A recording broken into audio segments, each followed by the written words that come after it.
Ayan. Sino ang gustong malaman na pwede nating maiwasan ang tukso? Pwede tayong magtagumpay sa tukso. Para malaman natin, tawagan na natin ang ating pinakamamahal na punong lingkod, Brother Mike Z. Vilarte.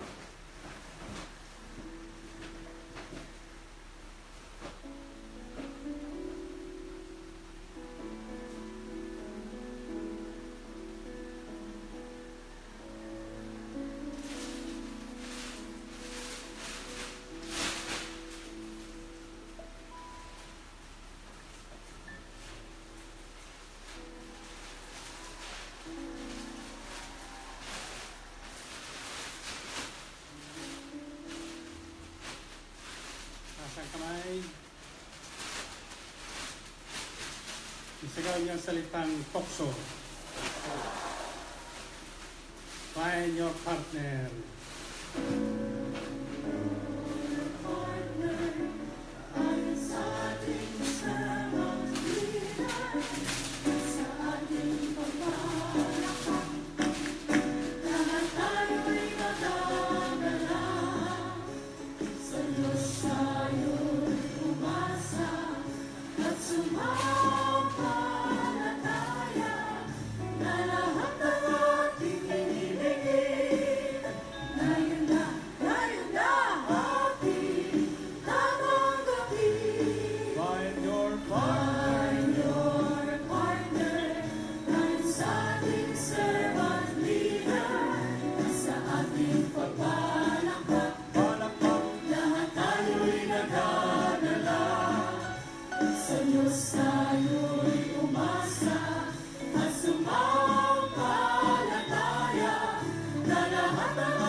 Purihin ang Panginoon. Okay, back to your partner. Back to your partner. Ang unang itatanong mo sa partner mo, kaninong anak ka? 1 plus 1. Okay. Sasagutin niya yan sa pangalawa, ha? Ay, pangalawa itong sasabihin nyo, anak ka ba ng Diyos o anak ng Diablo? 1 plus 1. 3 plus 3.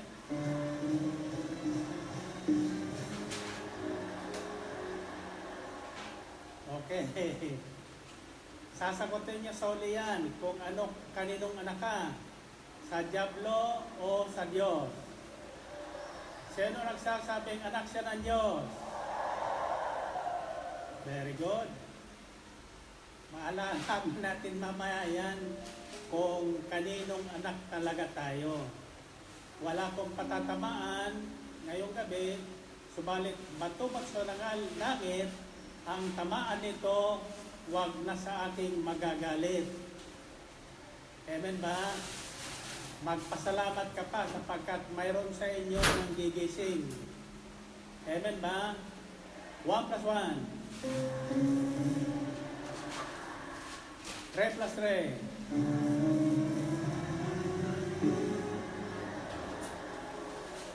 7 plus 7.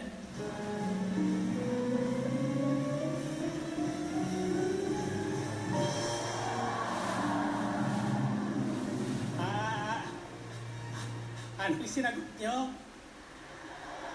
Anak ako ng Diyos.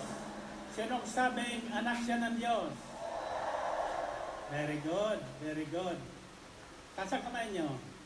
Alam nyo, kung nakinig po tayo sa banal na misa kanina, 3 bundok ang ating aakyatin. Ang bundok ng pagsubok, ang bundok ng pagbabagong anyo, pagbabagong buhay, at ang bundok ng paghihirap. Kung papipiliin kayo, saan kayo sa 3 bundok? Aakyat.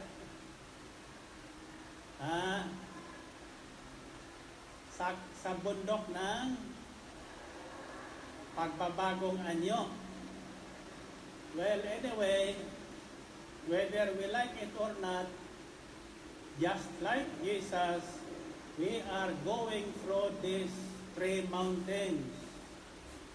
While I was in Israel in 1997, November 1997, ang sabi ng tour guide namin, may schedule pa kayo dyan sa mataas na bundok niyan.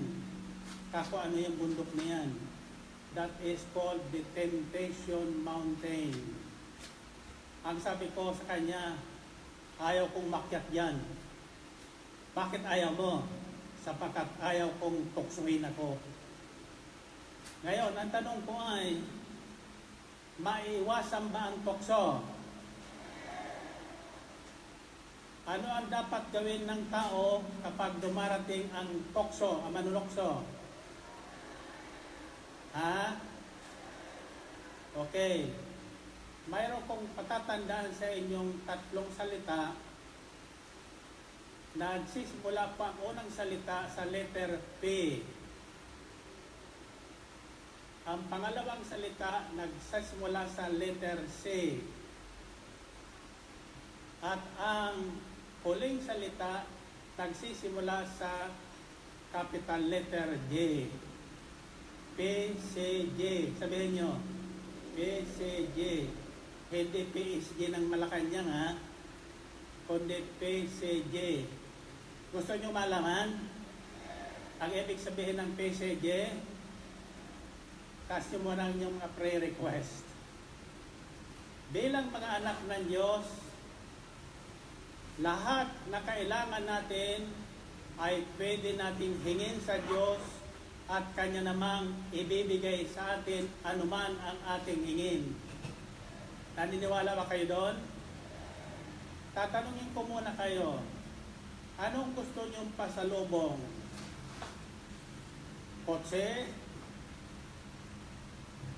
Bisa? Pandesal? O salita ng Diyos?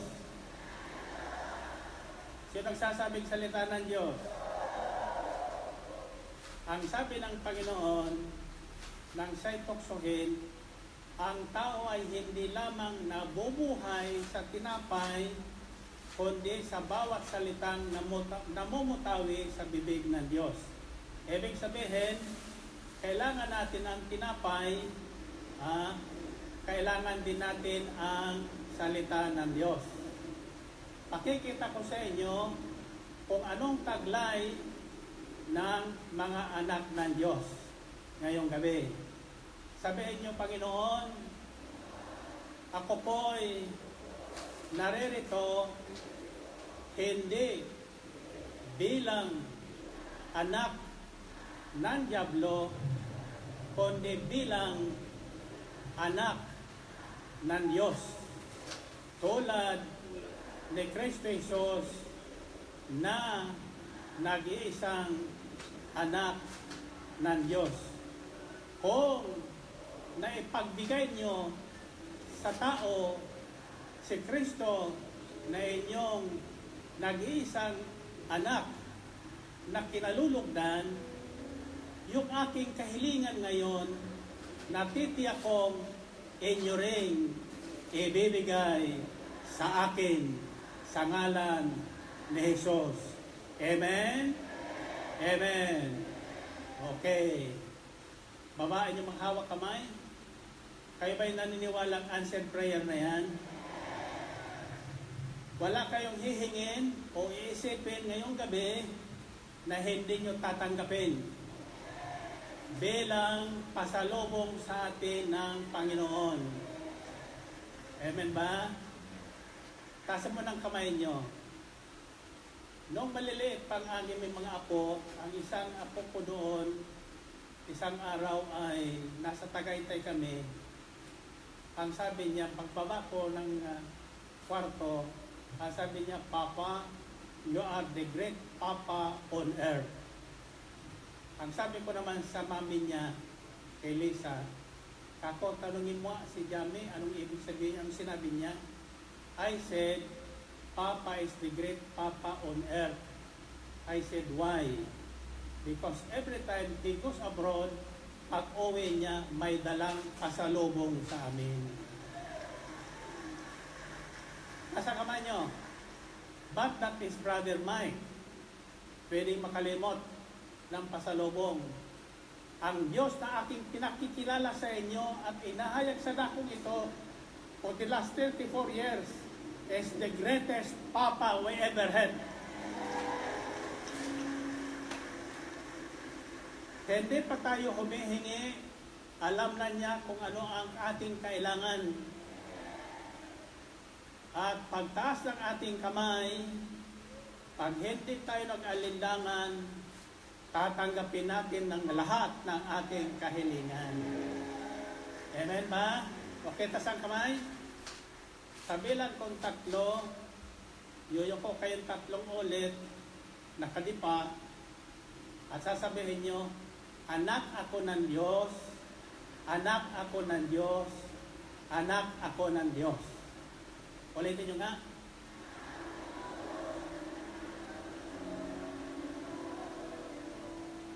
Isa, 2, 3.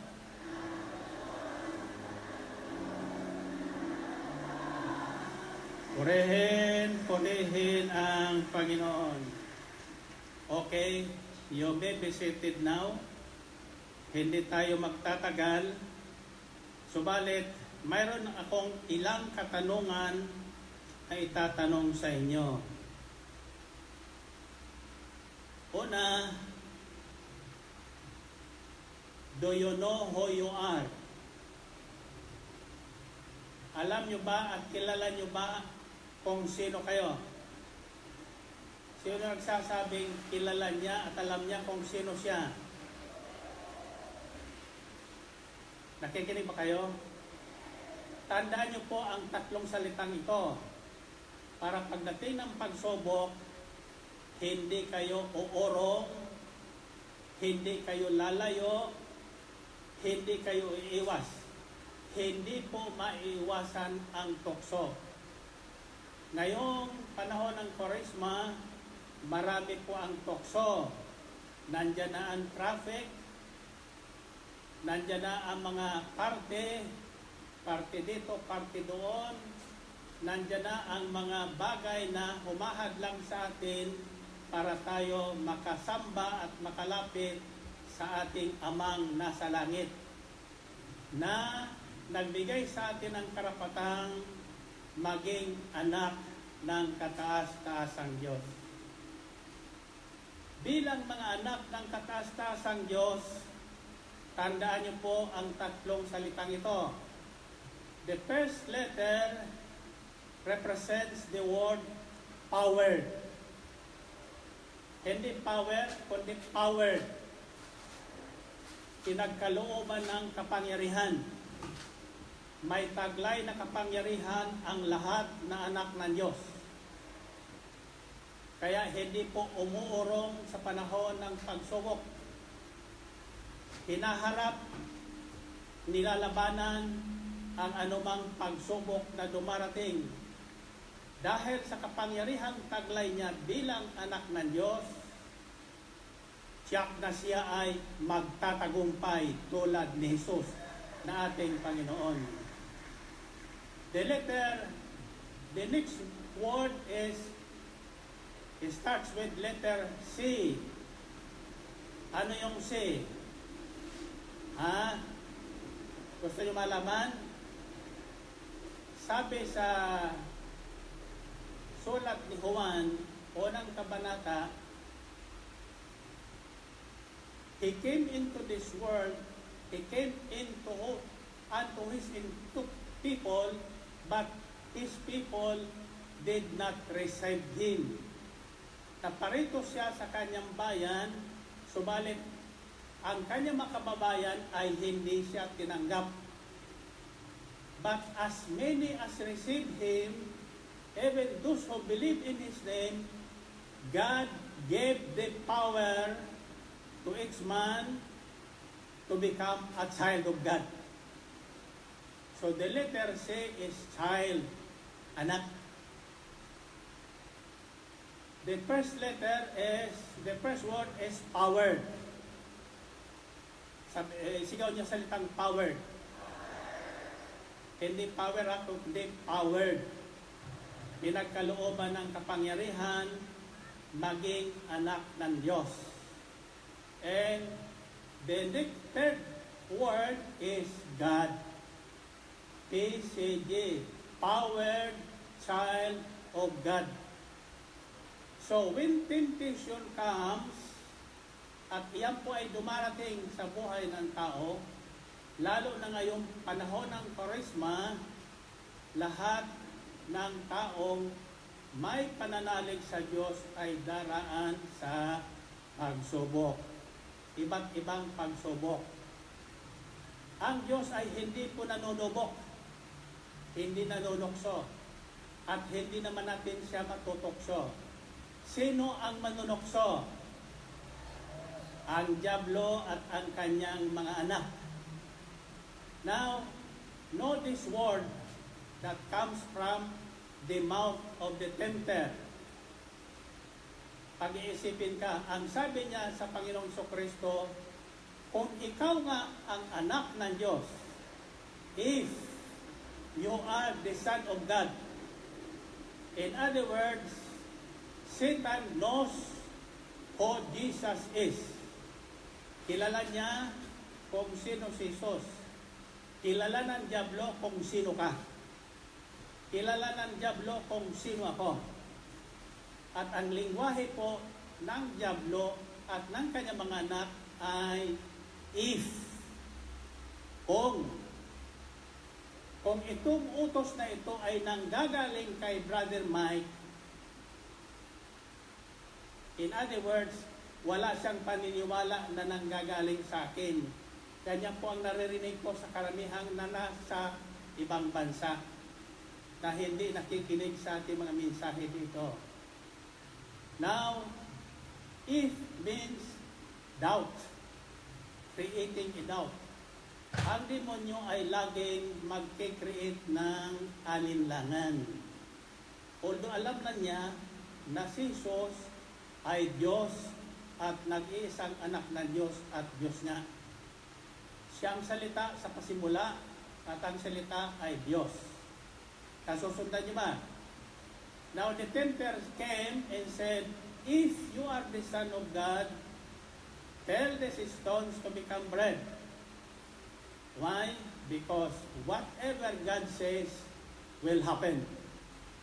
Alam ni Satanas na anumang sabihin ng Diyos ay mangyayari.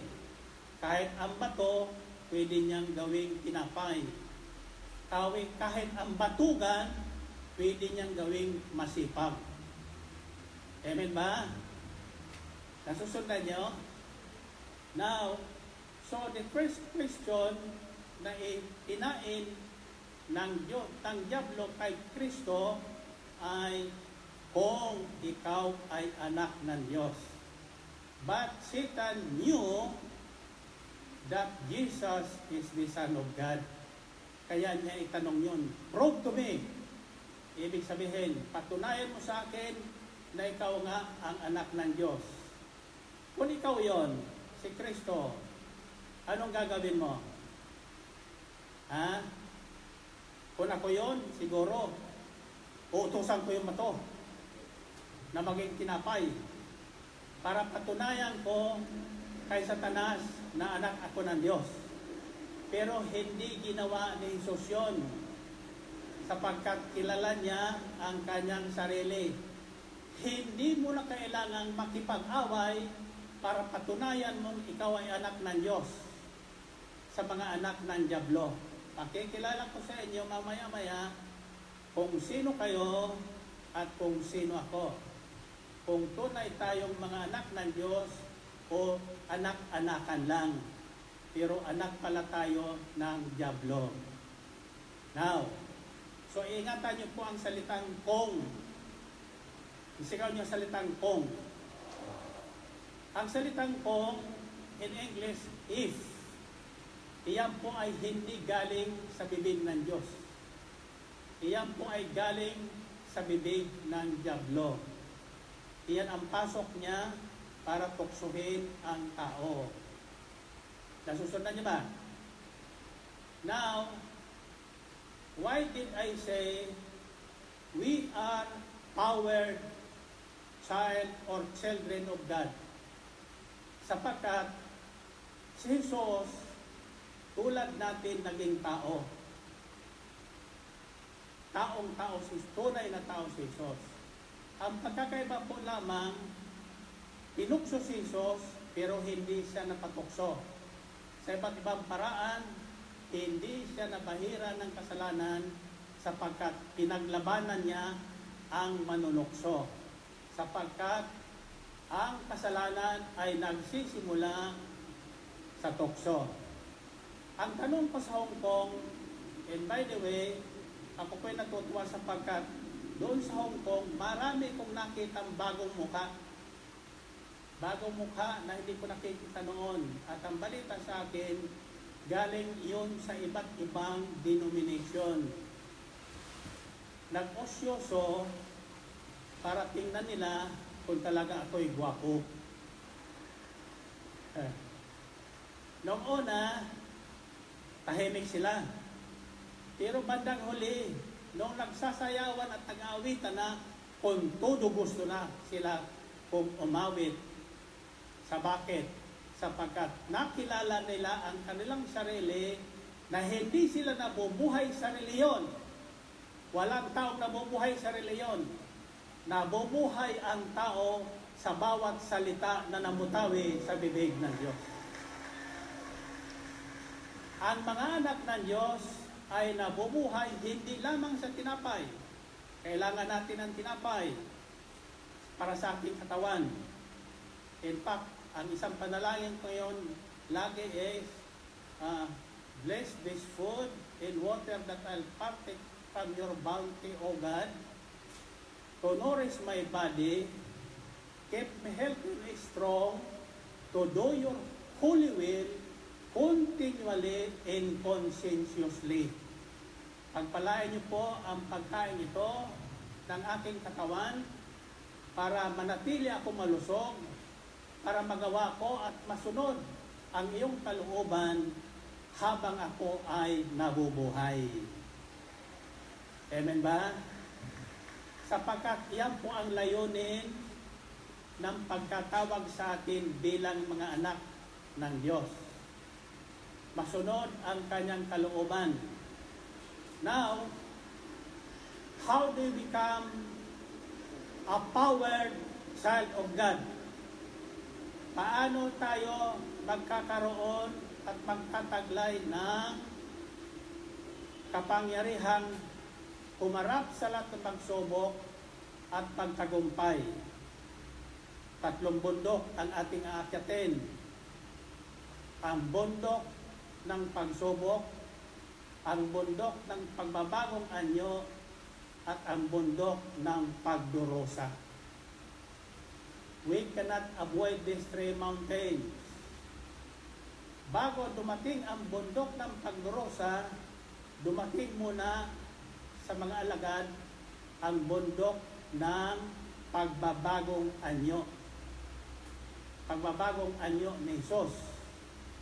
Ano ang aral na ating mapupulot doon sa bundok ng pagbabagong anyo? Ipinakita doon sa bundok ng pagbabagong anyo na totoong may bagong buhay, buhay na walang hanggan. Amen? Ipinakita ang katotohanan na ang kalwalhatian ng Diyos ay na kay Kristo. Ano ang pinatunayan doon? Si Elias, si Moses, namatay, sabi sa Biblia, sa edad na 120 years with the strength of a 40-year-old man with a sight of 20/20 vision. Namatay. Si Elias naman ay hindi po namatay. Sabi sa Biblia, kinuha siya ng karwahe at iniakyat sa langit. Si Moses ay hindi pinapasok sa lupang pangako. Bakit? Anong kasalanan ni Moses? Binahagi ko na sa inyo kung anong kasalanan ni Moses. Sumunod nga si Moses, nang utusan niyang paluin ang bato para umagos ang tubig na kailangan ng tao.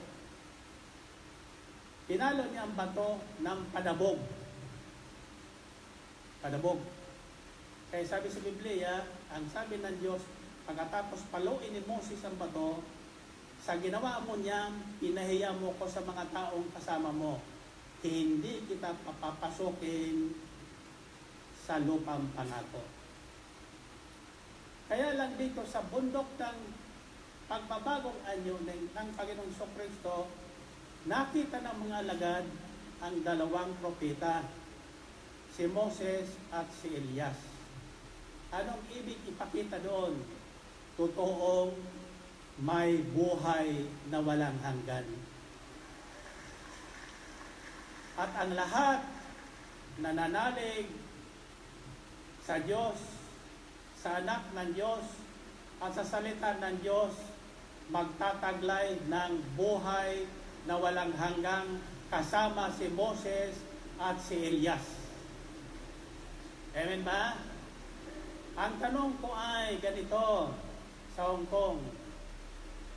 When does life begins? Kailan nagsisimula ang buhay? Ang sigaw agad ng karamihan, life begins at 40. Do you believe that? Life begins at 40. Yan ang may kasabihan, di ba? What happened to the first 40 years? You missed the first 40 years. Kung naniniwala ka, life begins at 40, marami po ngayon hindi dumarating sa 40 years old. Dahil sa mga suliranin dumarating sa buhay ng tao. Amen ba? The life we possess now begins at conception. Yan ang pinagtulunan noon ng pinag-uusapan sa ating kongreso, ang RH Bill.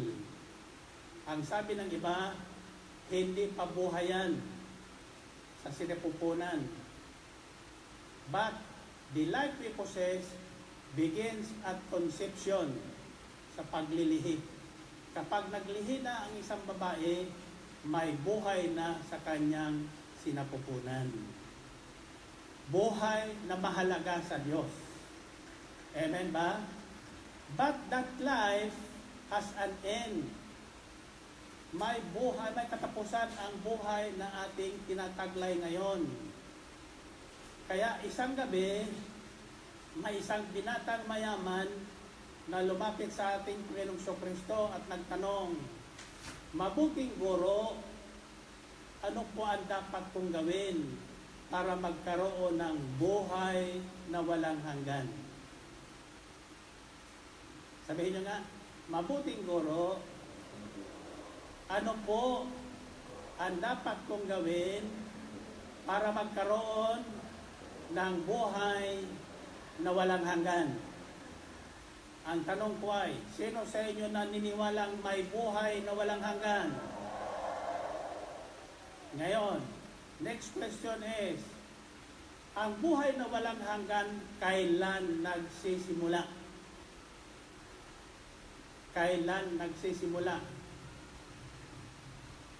Pag tayo ay namatay na? Nagsimula na nang tayo ay manalig at manampalataya kay Kristo Jesus na ating Panginoon. Amen? Tayo ay tinatawag ayon kay Juan, unang kabanatang talatang 12, as many as receive Him, even those who believe in His name, they were given the power to become children of God. Pinagkalooban sila ng kapangyarihan o karapatan na maging anak ng kataas-taasang Diyos. Hindi anak sa pamagitan ng kapangyarihan ng tao, yung through human intervention or a husband's will, but through the will of God. Ang ating pagiging anak ng Diyos ay hindi gawa ng tao, kundi gawa ng Diyos. Amen ba? Ngayon, may isang kilalang mangaral sa Israel. Iginagalang at pinaniwalaan ng mga eskriba at parisiyo. Ang mga eskriba at parisiyo ang nakakaalam ng kautusan na ibinigay sa kanila ni Moses. They live according to the law. Ang mga Israelita. Nang lumutang si Kristo, hindi sila makapaniwala na ito na yung kanilang hinihintay na tagapagligtas. I was viewing the film, yung pelikulang Jesus of Nazareth. At pinakinggan ko po ng mabuti yung mga sinasabi ng mga karakter doon. Isa doon si Nicodemus, kinikilalang guro ng mga guro. Marunong. Isang gabi, tahimik na lumapit kay Jesus. Ang sabi niya, "Guro, ako po'y naniniwalang galing kayo sa Diyos. Sapagkat walang taong makagagawa ng mga ginagawa mo, na ang bulag ay makakita, ang lumpo ay makalakad, ang mga bingi makarinig, ang patay ay muling nabubuhay. Paliwanag mo nga sa akin yan," ang sabi ni Nicodemus. Ang sagot ni Jesus ay ganito, "I tell you the truth, unless a man is born again, he will never enter the kingdom of God." Dalawa pong unless yan.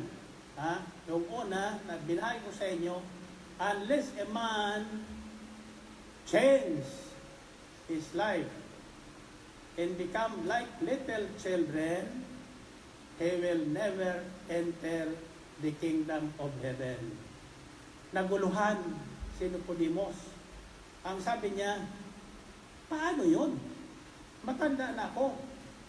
Papasok pa ba ako sa sinapupunan ng aking ina para ipanganak muli? Ang sabi ni Jesus, "Guro ka pa naman ng Israel, hindi mo na ilalaman ang aking sinasabi? I tell you the truth, unless a man is born of water and spirit, he will never enter the kingdom of heaven." Nasusundan niyo ba? Okay. Ngayon, humihingi ng paliwanag si Nicodemus. Ang sabi ni Nicodemus, lalo yata akong naguluhan sa sinasabi mo. Hindi kita maunawaan. Nagpaliwanag ba si Jesus? Hindi. Hindi niya kailangan magpaliwanag. Sapagkat sa taong ayaw manalig, mas kaanong paniwala mo, hindi mananalig sa iyo yun. Amen ba? Purihin natin ang Panginoon. Purihin ng Diyos. Now, next question is, anong pagkakaiba ni Jesus at ni Adan? Ang tanong ko sa Hong Kong, which tribe do you belong? The tribe of Adam and Eve or the tribe of Joseph and Mary? Who belongs to the tribe of Adam and Eve? Taas ang kamay. Doon sa Hong Kong, lahat sila taas ng kamay. Nang itanong ko naman, who belongs to the tribe of Joseph and Mary? Hindi ko makita ang kamay. Hindi ko marinig. Okay. Lagay nyo ang kamay nyo sa ulo nyo. Tatandaan nyo ito. Sabi sa Biblia, Jesus is considered the second Adam. Ang tanong ko ay, ano ang kamaliang nagawa ni Adan at ni Eva? Sabi nila pagsuway. Bakit sila sumuway sa utos ng Diyos? Dahil natokso. Next question is, bakit sila nadaig ng tukso?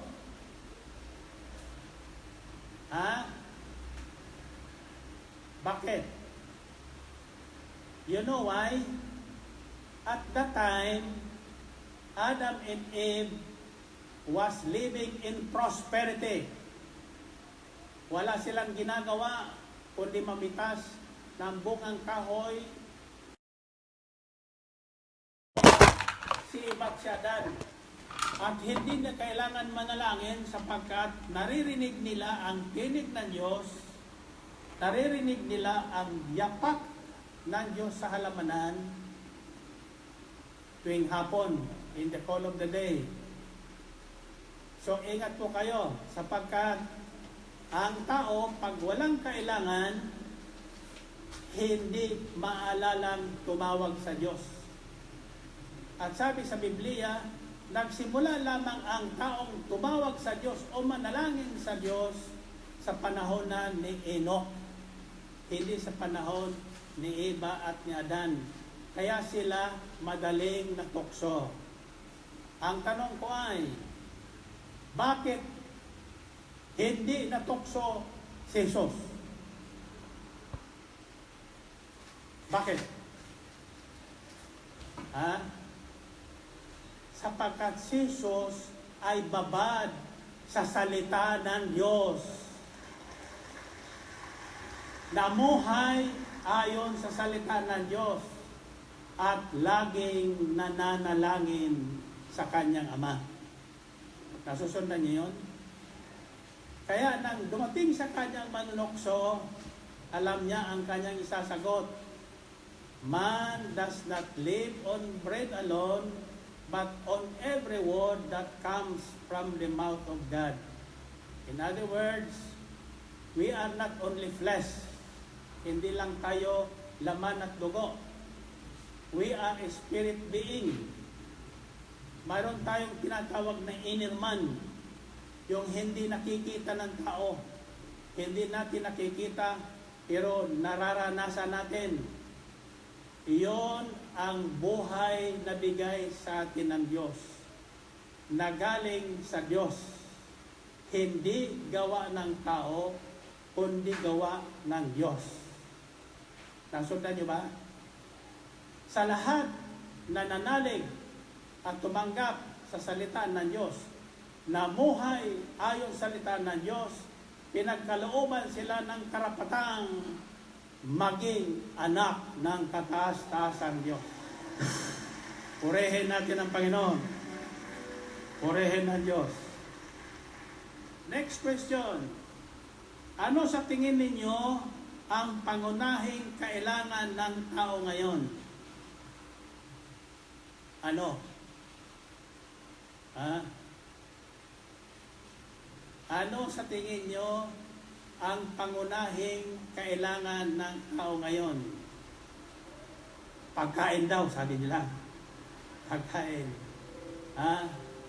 Hindi naman sinabi ni Jesus na sa salita ng Diyos lang nabubuhay ang tao. Hindi lamang nabubuhay ang tao sa tinapay, kundi sa bawat salitang namutawi sa bibig ng Diyos. So, ibig sabihin, kumain tayo ng ating kakanin. Si Jesus ay kumain din. In fact, ang turo niyang panalangin ay ano? Give us this day our daily bread. Daily bread, yung kailangan ng ating katawan. Now, but there is a bread for eternal life. May tinapay na kailangan ang tao para sa buhay na walang hanggan. Para hindi tayo natatalo ng mga pagsubok sa buhay. So ang tanong ko ngayon, ano ang sa tingin nyo ay pangunahing kailangan ng tao ngayon? Ano? Kotse? Trabaho?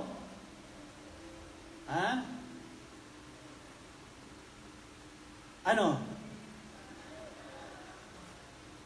Gusto niyo ba malaman? Sabi ni Propeta Hosea, Hosea 4:6, people are destroyed from lack of knowledge. Because you have rejected knowledge, I also reject you as my priests. Because you have ignored the law of your God, I will also ignore your children. So anong pangunahing kailangan ng tao ngayon? Knowledge, kaalaman tungkol sa utos ng Diyos, kaalaman tungkol sa salita ng Diyos. Si Jesus namuhay ayon sa salita ng Diyos. In fact, nung siya'y lumapit kay Juan Bautista sa Ilog Jordan, at nang sabi niya kay Juan, itubog mo ka sa tubig, bautisman mo ako. Ang sabi ni Juan, Ako pa magbabautismo sa'yo? Ako dapat ang bautismuhan mo, sabi ni Juan. Ang sagot ni Jesus, gawin mo na ang tungkulin na binigay sa'yo ng Diyos. At gagawin ko rin yung nararapat kong gawin ayon sa nasusulat para matupad ang kasulatan. Kaya, tinubog si Jesus sa tubig, bininyagan ni Juan, at na mabinyagan ni Juan, pag-ahon niya sa ilog Jordan, iba na ang Jesus na nakita ng tao. Bumaba sa kanya sa anyong kalapati ang Espiritu ng Panginoon, ang Espiritu Santo. Mula ng sandaling yon, Jesus became the powered Son of God.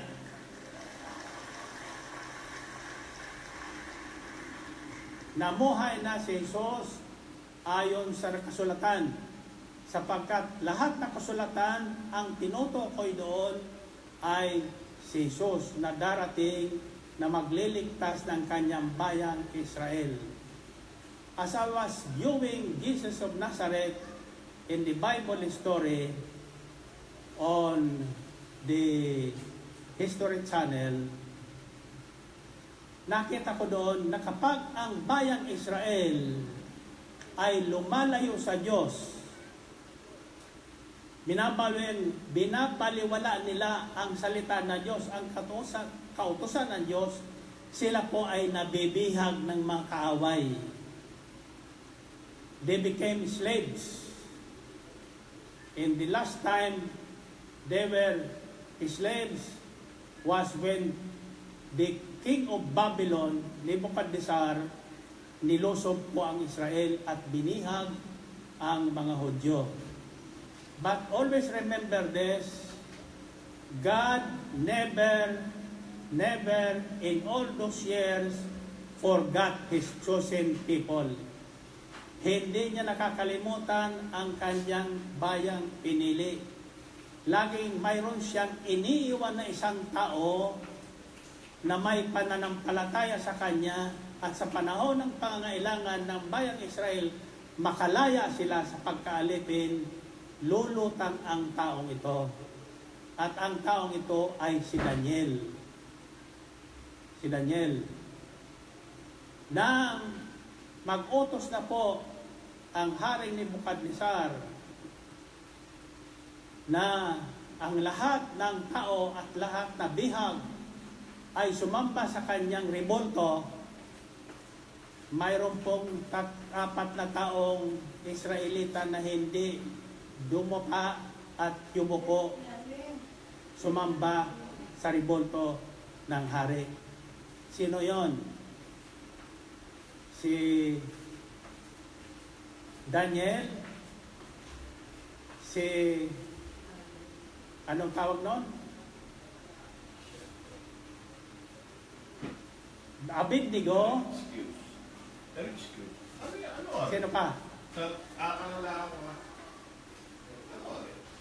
Oo, yun. Matandaan. Ano mo ginawa sa kanila? Hinulog sa apoy. 7 times na pinainit yung pugon para sila sunugin. Pero pinakita ng Diyos sa mga taong nananalig sa Kanya at doon sa hindi sa Kanya nananalig na totoong may Diyos ang bansang Israel. Sapagkat nung 3 na ay sinusunog, dumating ang anak ng Diyos. Ang sabi ng hari, hindi ba 3 ang hinulog natin? Bakit 4 na sila ngayon? At hindi sila nasusunog? At ang pang-4 ay tila baga Diyos talaga. At talaga naman Diyos. Kaya yung hari ay naniwalang may Diyos na sinasamba ang Israel. Amen ba? Ngayon, as I went further on this Jesus of Nazareth, hindi mapaniwalaan ng mga Israelita na yung hinihintay nilang tagapagligtas ay nandoon na. Nasa harapan na nila. Iyan ang karamihan sa atin. Pumapasok tayo ng simbahan, bilang mga Katoliko, hindi naman natin pinakikinggan yung sermon ng pare. Nakinig ba kayo sa sermon ng pare kanina? Ako nakinig ng mabuti sapagkat huli na pala ko, nasa bundok na siya ng pagbabagong anyo. Ako ay nandun pa sa bundok ng Tukso, the Temptation Mountain. At ang huli niyan ay bundok ng Pagdorosa. Kung ibig niyong magkaroon ng buhay na walang hanggan, hindi natin maiwasan ang 3 bundok na ito. Kaya lang, ang pagkakaiba natin sa iba, magtatagumpay tayo sa lahat ng ating daraanan. Bakit? Ang lahat ng iyan ay napagtagumpayan na ni Jesus. Okay. Sasagutin natin ngayon kung kaninong anak tayo. Sino nagsasabing anak siya ng Diyos? Sino na nagsasabing, hindi ko alam kung sino ako? Ha? Okay, pakinggan nyo ito. 1 John chapter 3 verses 1 to 10. See what great love the Father has lavished on us, that we should be called children of God. And that is what we are. The reason the world does not know us is that it did not know Him.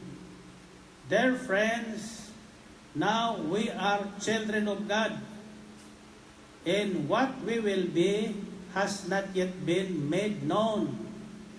But we know that when Christ appears, we shall be like Him, for we shall see Him as He is.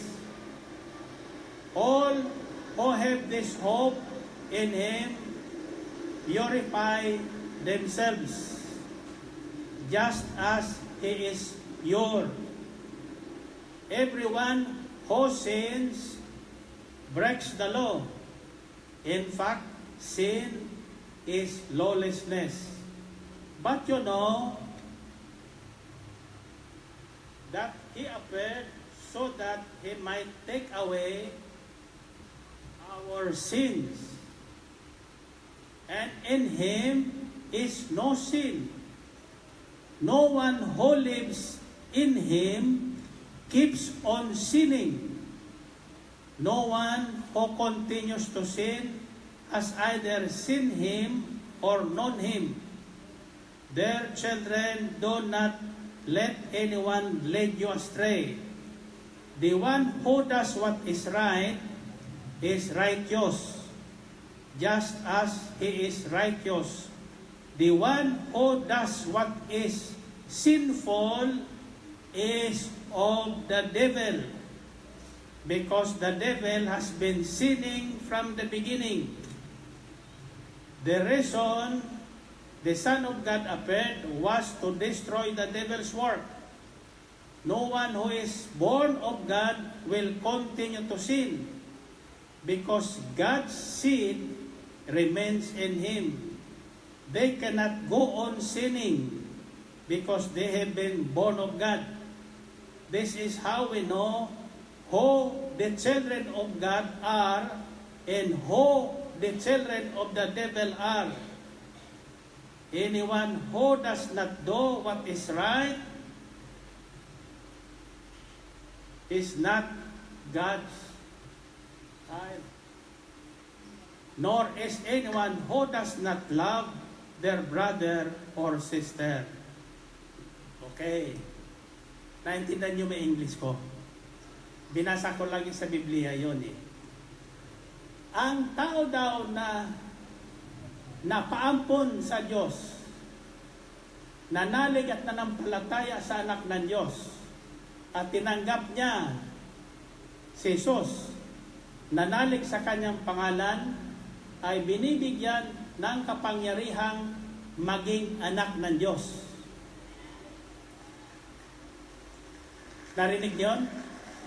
Sabihin niyo salitang kapangyarihan. In other words, the children of God is not no longer ordinary person who keeps on sinning, nagpapatuloy sa kasalanan, paulit-ulit binabalikan ang kasalanan. Bakit? Hindi kasi siya anak ng Diyos. Anak siya ng demonyo na pinagmumulan ng kasalanan. So, yung pagbabagong anyo, pakikita ko sa inyo ang pagbabagong buhay. Pag sinabing bagong buhay, bagong anyo. Kung ikaw ay magagalitin nung unang lumang buhay mo, ngayon hindi ka na magalitin.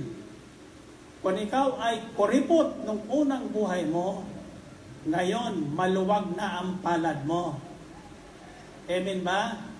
Kung ikaw ay mapagtanim ng sama ng loob, sa lumang buhay, ngayon ay wala ka ng samang loob. Ang nasa loob mo ay pagmamahal sa iyong kaaway. Amen? Okay. Bibigyan ko kayo ng isang halimbawa. Pero kailangan yung tumayo. Tayo.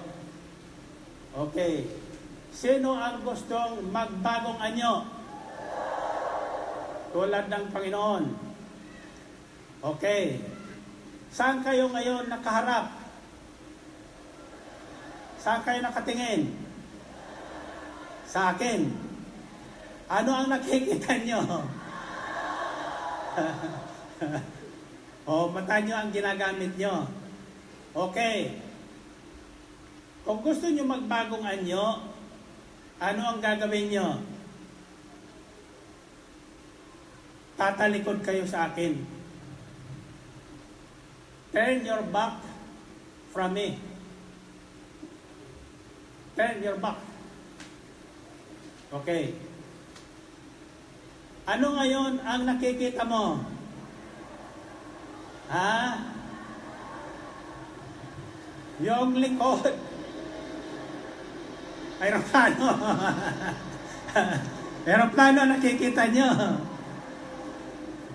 Okay. Makinig kayo. Okay, remain as you are. Tatanungin ko kayo, ano ngayon ang nakikita nyo? Mukha pa ba ni Brother Mike? Hindi na. Ang nakikita nyo yung balikat ng nasa harap nyo. Nakatilikod sa inyo. Amen ba? Ngayon, balik kayo sa akin. Balik kayo sa akin. Ano ang nakikita nyo ngayon? Hindi na likod. Mukha na. Gwapo na nakikita nyo. Yung likod ng nakaharap nyo, nang kayo tumalikod sa akin, gusto niyang batukan. Amen? Pag sinabing babatukan kita, galit ka kasi doon. Ganyan ang pagbabagong anyo. 180 degrees turn. Hindi 360 degrees turn. Umikot kayo isang ikot. Isang ikot. Ano nakita nyo? Yung gwapo pa rin. Ngayon, ang karamihan sa Kristiyano, umiikot 360 degrees. Kaya walang pagbabagong anyo na nakikita sa kanyang buhay. There is no change. Ang pagbabagong anyo na hinahanap sa atin ng Panginoon bilang mga anak ng Diyos, tatalikdan natin ang ating lumang buhay. Completely, kakalimutan ng ating lumang buhay.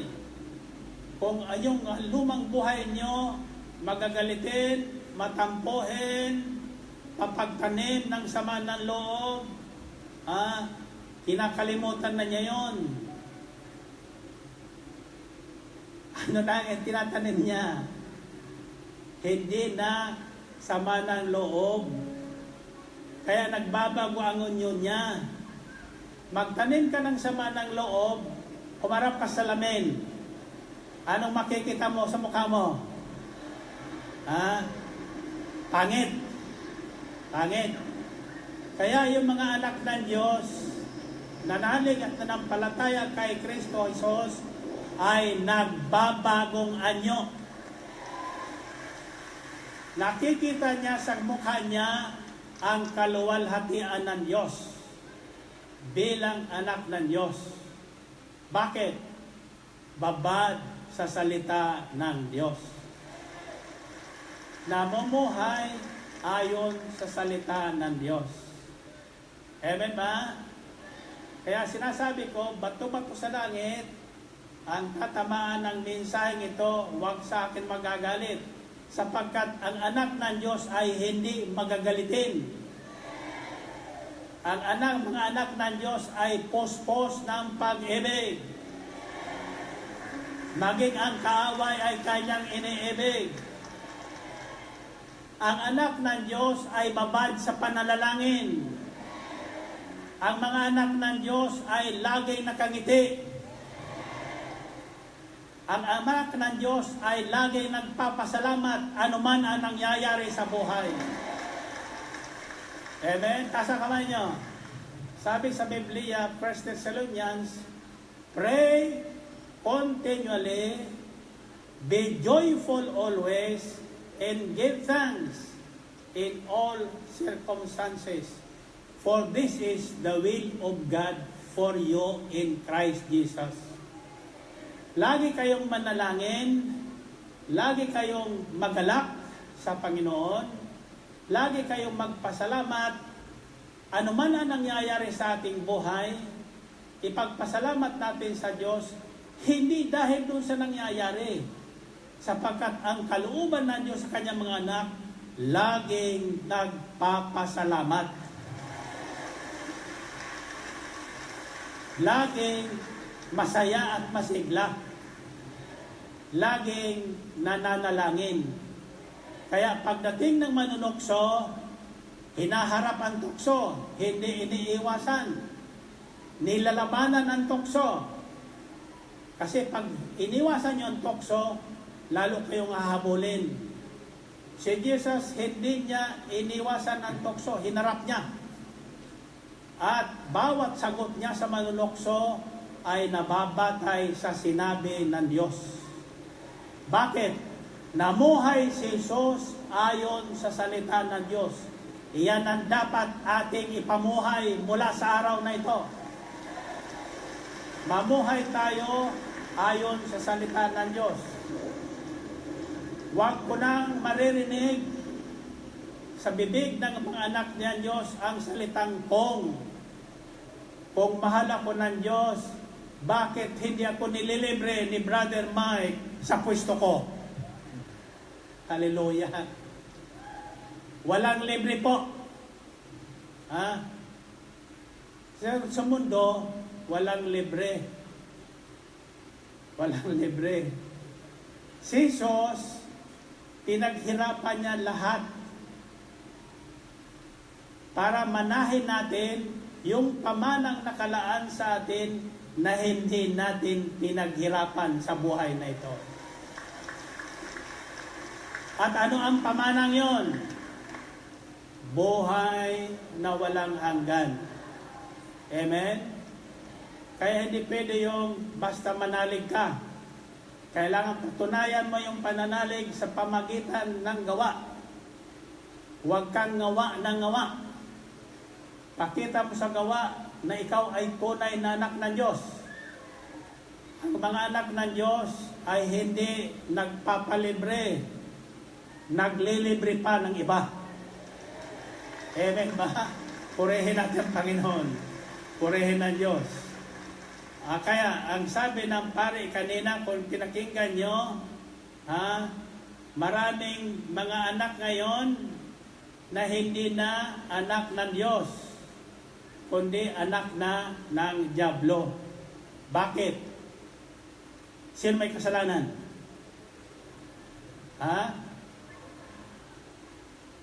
May lumapit sa akin. Problema niya anak niya. 40 years old na. Ayaw pang magtrabaho. Nakadepende sa nanay tatay niya. Kailangan turuan silang magtrabaho. Amen ba? Kaya tayo tinuturuan ng Diyos na mamuhay ayon sa kanyang salita. Amen? Ngayon, huling example na bibigay ko sa inyo. Halimbawa, kayo ba'y naniniwala sa sinasabi ko sa inyo na totoong may Diyos? Okay. Halimbawa, sabihin ko sa inyo, sinabi sa akin ng Diyos, pumunta ka ng Amerika. Pumunta ka ng Amerika. Ang problema, wala kang passport. Wala kang visa. Wala kang pamasahe.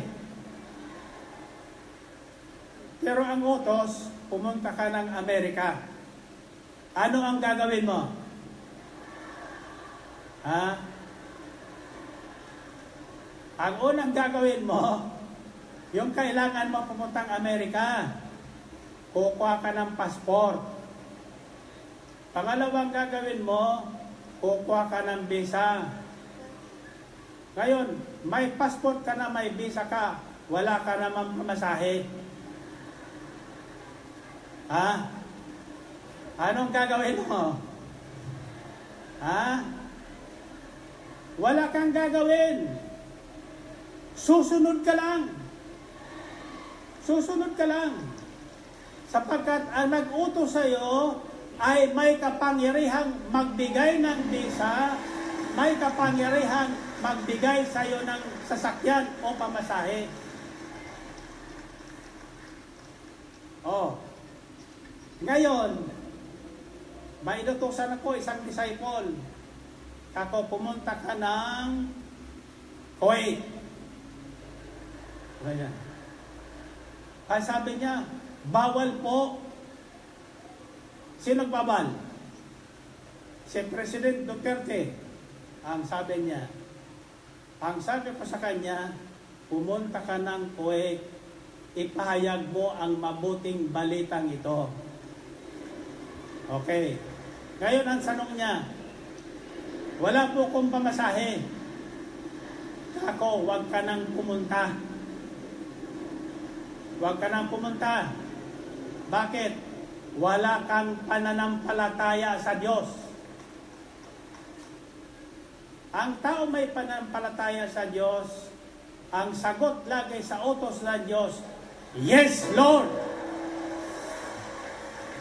Amen? Ngayon, kung wala kang passport, wala kang visa, wala kang pamasahe, anong dapat sabihin mo? Anong yes, Lord? Nag-yes ka na. Tatandaan nyo, lahat na sasabihin nyo, magkakatotoo.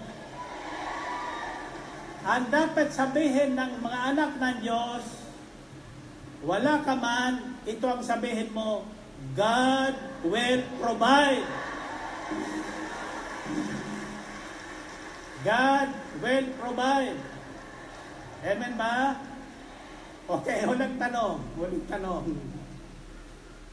Paano tayo magiging powered child of God? How can we become powered child of God? Gusto nyo malaman? Sa Martes, babalik tayo.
kamay.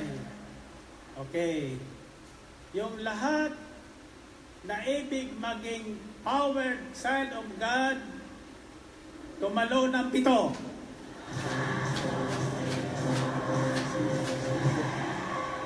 Purihin. Purihin ang Panginoon. Okay.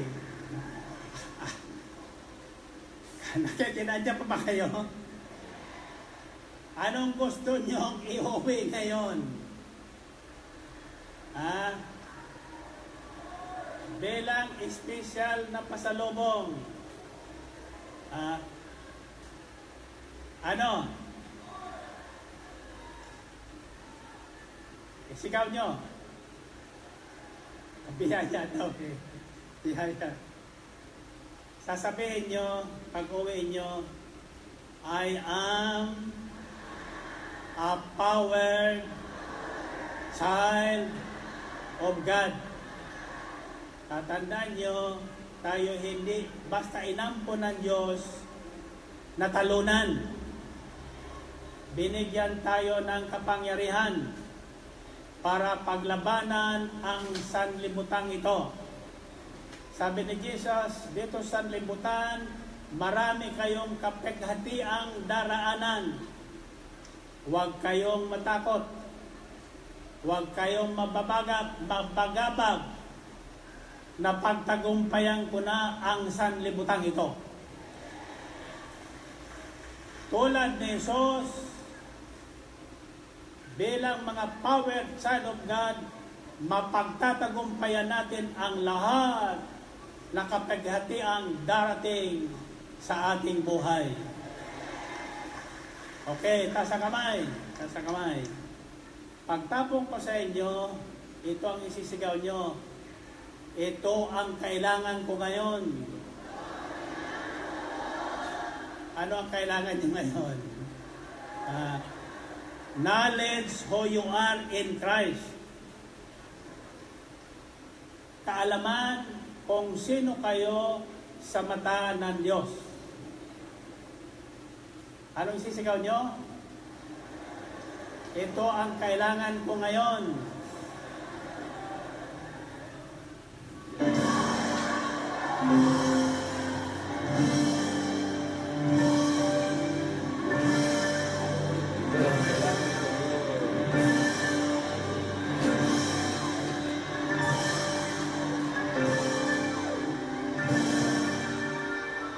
God bless you all.